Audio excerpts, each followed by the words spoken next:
Sir నమస్కారం sir. నమస్తే అండి. సార్ డీలిమిటేషన్ ప్రక్రియ ద్వారా ఇటు వీళ్ళిద్దరికీ కూడా కేంద్రానికి, తమిళనాడు డీఎంకే పార్టీకి మధ్య ఒక యుద్ధమైతే జరుగుతూ ఉంది సార్. వీళ్ళేమో వ్యతిరేకిస్తున్నారు. వాళ్ళేమో మేము అప్లై చేస్తామని అంటున్నారు. అలాగే అంటే మొన్న హిందీ అన్నారు. ఇప్పుడు డీలిమిటేషన్ అంటున్నారు. ఈ విధంగా కేంద్రం మా మీద ఆదేశాలు జారీ చేస్తుంది. మేము ఆదేశాలు పాటించే వాళ్ళం కాదు అంటూ కూడా స్టాలిన్ గారు చెప్పడం చూస్తున్నాం. ఏదేమైనా వాళ్ళు పోరాటం అయితే చేస్తామంటున్నారు. అయితే ఇప్పుడు అసలు ఈ డీలిమిటేషన్ ప్రక్రియ ఏంటి? దీన్ని ఎందుకు తమిళనాడు డీఎంకే పార్టీ వ్యతిరేకిస్తుంది? మరి దీనికి కాంగ్రెస్ ఏమన్నా మద్దతు తెలుపుతుందా లేదా? మరి దీనిపైన మీ స్పందన ఏంటి? ఏం లేదండి. డీలిమిటేషన్ అంటే జనాభా ప్రాతిపదికన నియోజకవర్గాల పునర్వ్యవస్థీకరణ హ్మ్. అనే ప్రక్రియని డీలిమిటేషన్ అంటారు. అంటే లిమిటేషన్ని డీలిమిటేషన్ అంటే దాన్ని మార్చటం. ఓకే. డీలిమిటేషన్ అనగా మార్పు అని అర్థం. దాని విస్తృతిని మార్చటం. అంటే ఒక ఎంపీ ఎంతమంది ప్రజలకు ప్రాతినిధ్యం వహించాలి అనేది చూసుకుంటే గతంలో ఆ ప్రదేశంలో ఉన్నటువంటి జనాభాకి ఆ ఎంపీ సరిపోయేవాడు. కానీ ఇప్పుడు జనాభా ఇది ఎప్పుడు జరిగింది? నియోజకవర్గాల వ్యవస్థీకరణ ఎప్పుడు జరిగింది? జరిగిన తర్వాత అప్పటి జనాభా దేశ జనాభా 55 కోట్లు నుంచి 60 కోట్ల మధ్యలో ఉండగా జరిగింది. ఇప్పుడు దానికి రెండింతలు పెరిగింది. రెండింతలు పెరిగింది కాబట్టి ఒకే ఎంపీ కాన్స్టిట్యూషన్లో ఆ లెక్కకి మించినటువంటి ప్రజలు ఉన్నారు. అందుకని ప్రతి ఎంపీ సీటుని 2 నుంచి 3గా చీల్చాల్సి ఉంటుంది. ఇప్పుడు మనకి కొత్త పార్లమెంటు భవనం కట్టించారు. దానిలో దాదాపు 800 చిల్లర, అంటే 800 నుంచి 900 మధ్య అకామిడేషన్ ఉంది, సీట్లు ఉన్నాయి. కానీ మనకున్న సీట్లు 540 చిల్లర. ఈ సీట్లు వీటికి మించిన సీట్లు ఉన్నాయి అక్కడ. కాబట్టి ఇప్పుడు డీలిమిటేషన్ చేసేస్తే కొత్త ఎంపీలు వస్తే సరిపోతుంది అనేది అమిత్ షా గారు మాట్లాడుతున్నటువంటి వ్యవహారం. అయితే దీనికి దక్షిణాది రాష్ట్రాలు ఎందుకు అబ్జెక్ట్ చేస్తున్నాయి అంటే, గతంలో జనాభా నియంత్రణ అనండి, లేకపోతే ఇంకేమైనా అనండి, బర్త్ కంట్రోల్ ఆపరేషన్లు చేశారు. ఏది చేసినప్పటికీ జనాభా సంక్షేమం అన్నారు ఒక టైంలో, అంతకుముందు జనాభా నియంత్రణ అన్నారు. ఈ జనాభా నియంత్రణ సంక్షేమము బలంగా అమలైంది దక్షిణాది రాష్ట్రాల్లో. ఉత్తరాది రాష్ట్రాల్లో అమలు కాలేదు. సరిగా అమలు కాకపోవడం వలన ఇప్పుడు జనాభా ఎక్కువ అక్కడ ఉంది, దక్షిణాది రాష్ట్రాల్లో తక్కువ ఉంది. దీనివలన ఏం జరుగుతుంది? ఉత్తరాది రాష్ట్రాల్లో ఎంపీ సీట్లు పెరుగుతాయి. పెరిగి దక్షిణాది రాష్ట్రాల్లో ఇలాగే ఉండొచ్చు, తగ్గచ్చు కూడా. అంటే తగ్గే అవకాశం ఉంది అని ఒక మాట వినిపించాం, ఇంతకుముందు వినిపించింది. అయితే తగ్గే అవకాశం ఉంటే, అంటే కొత్త నెంబర్ గనక తీసుకొస్తే ఆ కొత్త నెంబర్ మేరకు ఇక్కడ సీట్లు తగ్గే అవకాశం ఉంది అనేది ఒక ఆరోపణ ఉంది. నిజానికి జనాభా గణన అనేది సరిగ్గా జరగలేదు. ఇది కోవిడ్ ముందు జరగాల్సింది, కోవిడ్ వలన ఆగిపోయింది. ఇప్పుడు కూడా జనాభా గణన చేయాలి అనేటువంటిది ఒకటి ఉంది, చేశారు. దానికి ఒక లెక్క చెప్తున్నారు. దాని ప్రకారం చేస్తే ఉత్తర భారతదేశంలో సీట్లు పెరిగిపోతాయి. సీట్లు పెరిగిపోయి దక్షిణ భారతదేశంలో ఉన్న సీట్లు ఉండొచ్చు, 1-2 తగ్గచ్చు. కానీ అమిత్ షా గారు సీట్లు తగ్గే అవకాశం లేదు అనే మాట చెప్తున్నాడు. మొన్న కూడా చెప్పాడు ఆయన, సీట్లు తగ్గే ప్రసక్తి లేదు అని అంటున్నాడు. కానీ దీనివలన ఇంకో ప్రమాదం ఉంది. ఆ ఇంకో ప్రమాదం ఏంటంటే, దక్షిణాది సీట్లతో ప్రమేయం లేకుండా కేవలం ఉత్తరాది సీట్ల ఆధారంగానే ప్రభుత్వాలను ఫామ్ చేసేటువంటి ఒక అవకాశం జాతీయ పార్టీలకు దొరుకుతుంది. అప్పుడు దక్షిణాది పరిస్థితి ఏంటి అంటే, మీ సీట్లతో మాకు ప్రమేయం లేదు అని ఉత్తర భారతదేశం అనుకున్నప్పుడు వీళ్ళ పట్ల వాళ్ళు ఎలా వ్యవహరిస్తారు? ఇప్పటికే దక్షిణాదిని తిని ఉత్తరాది బతుకుతోంది అనేటువంటి ఒక అభిప్రాయం ఉంది ప్రజల్లో. ఇప్పుడు విపరీతమైనటువంటి వలసలు జరుగుతున్నాయి దక్షిణాదికి. దక్షిణాది రాష్ట్రాలన్నీ కూడా వలసలతో కిటకిటలాడుతున్నాయి. ఇక్కడ ఉన్నటువంటి ఉత్తరాది వలసల్ని కనుక పంపించేస్తే వెనక్కి ఈ రోడ్లు ఖాళీ అయిపోతాయి చాలా వరకు. కానీ అలా చేసే పరిస్థితి ఉందా?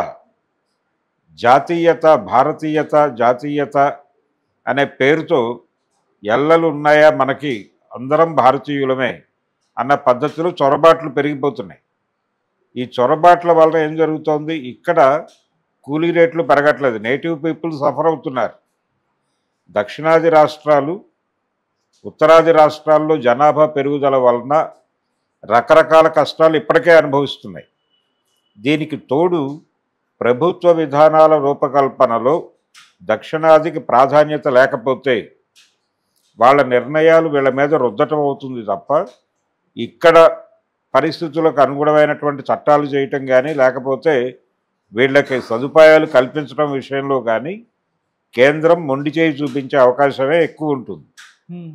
అంటే మీతో మాకు అవసరం ఉంటే కదా మీకు ఏదైనా ఇచ్చేది, మీరు లేకపోయినా మేము ప్రభుత్వాలు ఏర్పాటు చేసుకోగలం అనే లెవెల్కి సీట్లు పెరిగితే అక్కడ వీళ్ళ పరిస్థితి ఏంటి? డెఫినెట్గా అక్కడ పెరుగుతాయి. ముఖ్యంగా బీహార్లో పెరుగుతాయి, యూపీలో పెరుగుతాయి, ఎంపీలో పెరుగుతాయి, ఉత్తరాఖండ్లో పెరుగుతాయి, తర్వాత పంజాబ్ ఉంది. ఇలా ఉత్తరాది రాష్ట్రాల్లో ఏ రాష్ట్రం చూసుకున్నా పెరుగుదల చాలా ఎక్కువ ఉండే అవకాశం కనిపిస్తోంది. ఎందుకంటే జనాభా పెరుగుదల అక్కడే జరిగింది విస్తృతంగా, ఇక్కడ లేదు. ఇక్కడ చాలా తక్కువ కంపారిటివ్గా, దాంతో పోలిస్తే ఉత్తరాదితో పోలిస్తే ఇక్కడ చాలా తక్కువ. ఈ తక్కువ కూడా ఇప్పుడు ప్రస్తుతం వీళ్ళు ప్రెజర్ ఫీల్ అవుతోంది వలసల వలన. ఈ వలసల్ని ఎలా ఎదుర్కోవాలి అనేది ఆల్రెడీ ఒక చర్చ జరుగుతోంది ఇక్కడ. ఈ వలసలు ఎలా ఎదుర్కోవాలి అనే చర్చ జరుగుతున్న టైంలోనే ఈ డీలిమిటేషన్ అనే పేరుతో వాళ్ళ సీట్లు వాళ్ళే డిజైన్ చేసేసుకుని మేము శాసనాలు చేస్తాం, మీరు భరించాలంతే, మీతో మాకు సంబంధమే లేదు. ఇది మొదటి నుంచి జరుగుతోంది. మొదటి నుంచి దక్షిణాదికి జరుగుతున్న అన్యాయం ఏంటంటే ఉత్తరాది సీట్లు ఎక్కువ, దక్షిణాది సీట్లు తక్కువ. కాబట్టి మేం చెప్తాం మీరు వినాలి అనే పద్ధతే నడుస్తోంది. ఇప్పుడు కూడా అది ఇంకా రెట్టింపు వేగంతో జరుగుతుంది. ఈ డీలిమిటేషన్ తర్వాత సీట్లు తగ్గవు అని చెప్తున్నాడు కానీ అమిత్ షా గారు పెరుగుతాయని చెప్పట్లా. అంటే ఇక్కడ దక్షిణాదికి సంబంధించి ఉత్తరాదిలో పెరుగుతాయి. ఉత్తరాదిలో పెరుగుదలకు సంబంధించి ఫుల్ కాన్ఫిడెన్స్తో మారుతున్నారండి. అప్పుడు దక్షిణ భారతదేశం పరిస్థితి ఏంటి? అందుకని ఉత్తర భారతదేశంతో మాకు సంబంధం లేదు, దక్షిణ భారతదేశం మేము విడిపోతాం, విడిగా మేము వేరే దేశం ఏర్పాటు చేసుకుంటాం అనే డిమాండ్తో ఇక్కడ ఉద్యమాలు వస్తే ఏమిటి పరిస్థితి, ఎవరు జవాబుదారీ అని అడుగుతున్నాడు ఆయన స్టాలిన్. కాబట్టి దీని మీద దక్షిణాది రాష్ట్రాల ప్రజలను అందరినీ కూడగట్టి ఒక ఉద్యమం చేయాల్సినటువంటి అవసరం ఉంది. ఉత్తరాది ఆధిపత్యం మీద మీ జనాభా పెరిగిపోయి వాళ్ళందరూ కిందకు ఓవర్ఫ్లో అవుతున్నారు సౌత్కి, వాళ్ళ వలన మేము నానా కష్టాలు పడుతున్నాం, మీరు పిల్లల్ని కానీ మా మీద వదులుతున్నారు, మేము ఇక్కడ నానా చావు వస్తున్నాం, కాబట్టి మీ పిల్లల్ని మీరు తీసుకెళ్ళిపోండి అనేది ఒక డిమాండ్. ఆ డిమాండ్ని ఆధారం చేసుకుని దక్షిణాది రాష్ట్రాలను యూనిఫై చేసి రేపు పొద్దున పార్లమెంటు డీలిమిటేషన్ జరిగితే కేంద్ర ప్రభుత్వం చేసే చట్టాలలో మన ముక్కు మొహం కూడా చూడరెవరు ఇది అమలైతే. కాబట్టి ఒకటి దీన్ని అడ్డుకోవాలి ప్రస్తుతానికి. దీన్ని అయితే శాశ్వత పరిష్కారం దక్షిణ భారతదేశం విడిగా దేశంగా ఏర్పడటమే. ఇది చాలా సందర్భాల్లో చాలామంది దక్షిణాది నాయకులు మాట్లాడిన మాటే. తమిళనాడు నుంచే బలంగా వినిపించింది ఈ మాట. కాబట్టి ఒక దశలో ఎన్టీ రామారావు గారు కూడా ఈ అభిప్రాయ ప్రకటన చేశాడు. ఇప్పుడు అంటే ఢిల్లీ నడివీధుల్లో తెలుగు వాళ్ళ ఆత్మగౌరవం తెగనమ్ముతున్నారు అనే ప్రకటన నేపథ్యం ఇదే. పెత్తనం పెరిగిపోతోంది, దక్షిణాది మీద పెత్తనం పెరిగిపోతోంది. కాబట్టి కనీసం ఫెడరల్ ప్రభుత్వాన్నైనా ఏర్పాటు చేయండి కేంద్రంలో, ఈ జాతీయ పార్టీలను పక్కకు గెంటేయగలిగితే కొంతవరకు రక్షణ దొరుకుతుంది అనే అభిప్రాయం వ్యక్తం చేశాడు ఆయన. కానీ విడిగా దేశం ఏర్పడితే బాగుంటుంది అనే నినాదం అయితే తమిళనాడులో మొదటి నుంచి ఉంది. అందుకని ఈ డీలిమిటేషన్ పేరుతో జరగబోయేటువంటి దారుణాన్ని అడ్డుకోవాలి అని దక్షిణాది ప్రజల్ని అవేర్ చేయాలి. ఇప్పుడు దక్షిణాదిలో ఈ నినాదం రైజ్ అవ్వకుండా అణగదొక్కటానికి భారతీయ జనతా పార్టీ అనేక కుయుక్తులు పన్నుతోంది. ఆ కుయుక్తుల్లో భాగంగానే ఇప్పటికే 3 రాష్ట్రాలను కంట్రోల్లోకి తీసుకుంది. రేపు తమిళనాడులో కూడా ఈ బలంగా గొంతు విప్పే వాళ్ళని చంపేసి పప్పెట్లని తోలుబొమ్మల్ని అధికారంలోకి తీసుకురావడానికి ప్రయత్నం చేస్తోంది. కేరళలో కూడా కేరళ ప్రభుత్వాన్ని కంట్రోల్లోకి తీసుకునే ప్రయత్నం చేస్తోంది. చేయటం ద్వారా ఈ నినాదాన్ని అణిచేసి, ఈ ఆలోచన విధానాన్ని అణిచేసి వాళ్ళ ఆధిపత్యాన్ని సాగించి దక్షిణ భారతదేశాన్ని ఉత్తర భారతదేశానికి ఒక స్లమ్ముగా మార్చటం కోసం రాజకీయంగాను అన్ని విధాలుగాను కల్చరల్గా కూడా ఒక బలమైనటువంటి ప్రయత్నం భారతీయ జనతా పార్టీ చేస్తోంది. దీన్ని ఎదిరించి నిలబడటానికి మన వంతు మన ప్రయత్నం చేద్దామని స్టాలిన్ మాట్లాడుతున్నాడు. అయితే స్టాలిన్కి కాంగ్రెస్ పార్టీ బాసటగా నిలబడుతుందా అనేది ప్రశ్న. ఇప్పటి వరకు కాంగ్రెస్ పార్టీ డీలిమిటేషన్ గురించి ఒక మాట మాట్లాడాల. నిన్న ఆయన రైజ్ చేశాడు, కాంగ్రెస్ పార్టీ విధానం ఏమిటో ప్రకటించాలి రాహుల్ గాంధీ అని. కానీ నోరు విప్పలేదు. ఎందుకు విప్పలేదంటే ఉత్తర భారతదేశం కంట్రోల్లో ఉండటం అనేది కాంగ్రెస్ పార్టీ కూడా తనకు అనుకూలమైనటువంటి నిర్ణయం అని అనుకుంటోందా అనేది ఒకటి. అంటే ఈ జనాభా నియంత్రణ అనే పేరుతో ఈ పథకాన్ని సౌత్లో బలంగా ఇంప్లిమెంట్ చేస్తుంది కాంగ్రెస్ పార్టీ. కాబట్టి ఈ పాపంలో కాంగ్రెస్ పార్టీకి కొంత వాటా ఉంది. ఈ మధ్య చంద్రబాబు నాయుడు గారి పిల్లల్ని కనండి అని చెప్తున్నాడు. ఒక్కొక్కళ్ళు 2 కనండి లేకపోతే 3 కనండి అని చెప్తున్నాడు. ఇదే గొడవ. కానీ ఎవరు బలంగా వ్యతిరేకించే పరిస్థితిలో లేరు.